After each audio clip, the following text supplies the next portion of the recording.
Olá pessoal, tudo bem? Eu me chamo Genésio Lisboa, curso História na Universidade Estácio de Sá e estou aqui para cumprir um requisito, que é a apresentação de um trabalho da matéria correspondente aos aspectos antropológicos e sociológicos da educação. Então eu fui incumbido, de tratar de assuntos, de alguns tópicos, como por exemplo as desigualdades socioeconômicas e diferenças sociais, as desigualdades sociais que são observadas no bairro, onde eu moro, e o modo de vida que as pessoas levam, e os modelos de referência, se é assim que podemos dizer, dessas pessoas daqui do bairro. Uma breve introdução, eu devo dizer que, primeiramente, o Brasil ainda bate recordes nos diferentes registros relativos às desigualdades socioeconômicas. E, nesse sentido, a produção científica, de certo modo, ainda é incipiente para explicar as dimensões específicas desses processos que em curso. Então eu insisto na gravidade do fenômeno e eu apresento aqui algumas evidências empíricas que podem caracterizar a desmedida entre o chamado polo pobreza e o polo riqueza, e a distância que existe entre esses dois polos. De fato, o primeiro polo é bem mais conhecido que o segundo, e leva-nos a ressaltar ainda mais as dimensões peculiares do que eu posso chamar de uma riqueza substantiva, entre aspas, num conceito que indica a natureza dos recursos econômicos que estão acumulados e concentrados em poucas mãos, ainda mais num país como o nosso, tão injusto. E recursos econômicos esses concentrados, como eu disse, em poucas mãos e cujo volume possibilita o exercício de um determinado poder em termos renovados no que tange ao controle da sociedade e a concorrência intercapitalista. E ela decorre principalmente da má distribuição de renda e da falta de investimento na área social, como educação e saúde. Mas não só da má distribuição de renda, mas da aplicação errônea desses recursos. O Brasil é um país muito rico. O Brasil arrecada bilhões de reais em impostos e os políticos brasileiros, aqueles que detêm o poder para promoverem uma educação, leis avançadas que consigam fazer chegar na ponta uma melhor educação, não se consegue porque o valor, esses valores astronômicos que são arrecadados, eles são mal aplicados e, além disso, eles são alocados, vamos dizer assim, no bolso desses políticos, superfaturamento, e nós temos visto algo semelhante acontecendo na saúde atualmente no nosso país. Então, dessa maneira, a população fica à mercê de um grupo, de uma minoria que detém esses recursos e que gera as desigualdades. A lei é fraca, a lei é omissa e a lei não anda rápido o suficiente para punir. Porque a punição justa é aquela que vem rápido. A punição que demora não é punição. Né? É aí que sim é a injustiça. Então, assim, os volumes de riqueza social são apropriados e fruídos em termos que se imaginavam superados pela modernização capitalista. Então, assim, para uma avaliação mais precisa das velhas práticas reeditadas ou dos novos comportamentos, vamos dizer assim, permitidos pela extrema concentração de renda, são necessários novos conceitos cuja a função heurística deve contribuir sobremaneira para o esclarecimento dos processos em curso, o que pode reduzir sensivelmente o déficit explicativo existente. Né?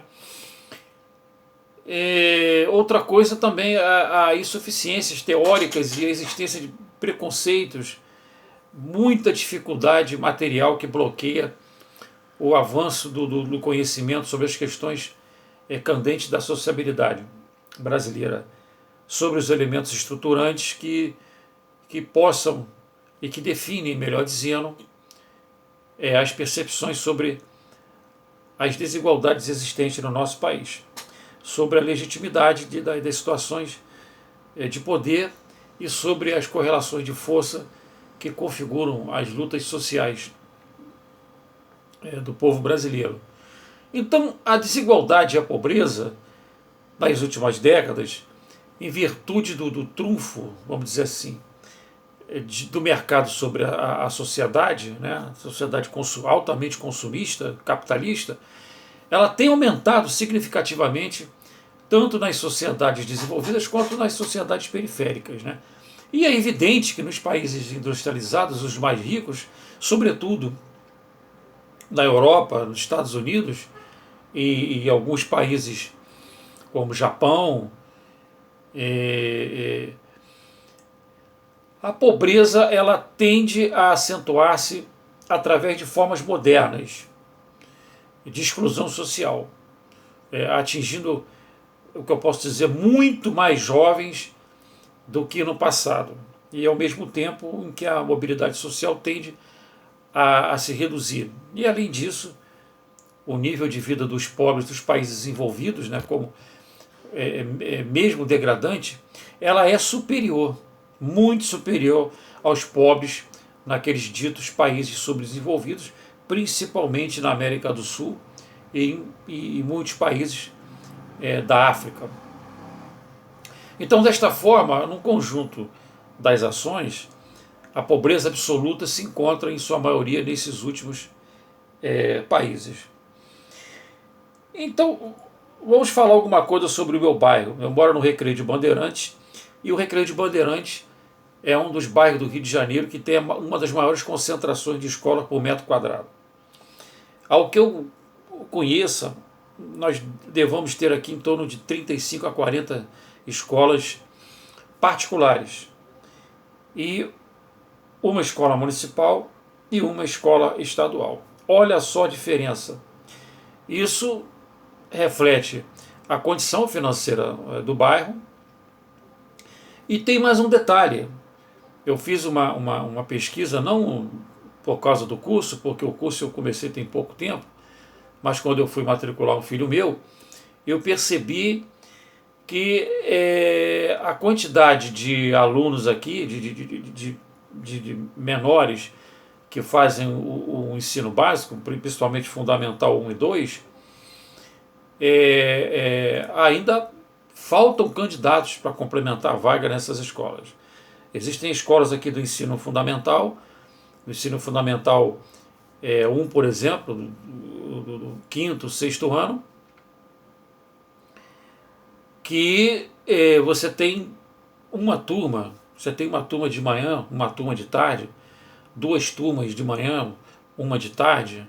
Então, enquanto você tem escolas estaduais super hiperlotadas, escolas municipais que você não consegue vaga para um filho seu, né? Então isso já demonstra uma certa disparidade econômica, social e que afasta grandemente a possibilidade de igualdade, né?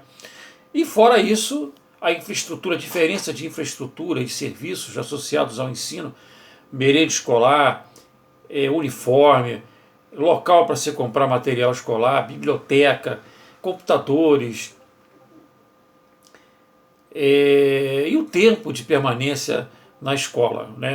A maioria das escolas aqui do Recreio, elas têm um regime integralista, integral, né? Você chega aqui às 7h30, 8 horas da manhã, sai 4, 5 horas da tarde, por um preço muito caro, né? A média de uma escola integral aqui no Recreio de Bandeirantes é em torno de R$ 4.000, né? E nisso os benefícios estão mais condicionados ao fato da escola ser municipal ou estadual, como eu falei anteriormente. E em outro momento, melhor dizendo, em outros lugares do Rio de Janeiro, como comunidades carentes ou até na Baixada Fluminense, nós não conseguimos vislumbrar esse nível igual ao bairro chamado Barra da Tijuca e Recreio de Bandeirantes, para aqueles alunos ou professores que não conheçam a cidade do Rio de Janeiro, né? Então, o que é importante perceber que as desigualdades de desempenho escolar, elas vão muito além das características individuais dos alunos. Todos que eram alvo de pesquisas que apuravam as condições de matrícula, as condições de permanência e as condições do ensino em escolas, eram pobres. Muitos tinham pais com pouca ou nenhuma escolaridade, mas frequentavam instituições muito diferentes entre si, né, por estarem ali localizadas em regiões assim muito diferentes da cidade. Então, grandes pesquisadores, quando lidam com esses fatos, eles chegam a um quadro que se chama de paradoxo da universalização. Porque mantém-se, por exemplo, as mesmas regras de distribuição de recursos e alocação de profissionais em praticamente todas as escolas, sem considerar as necessidades reais de cada uma, né?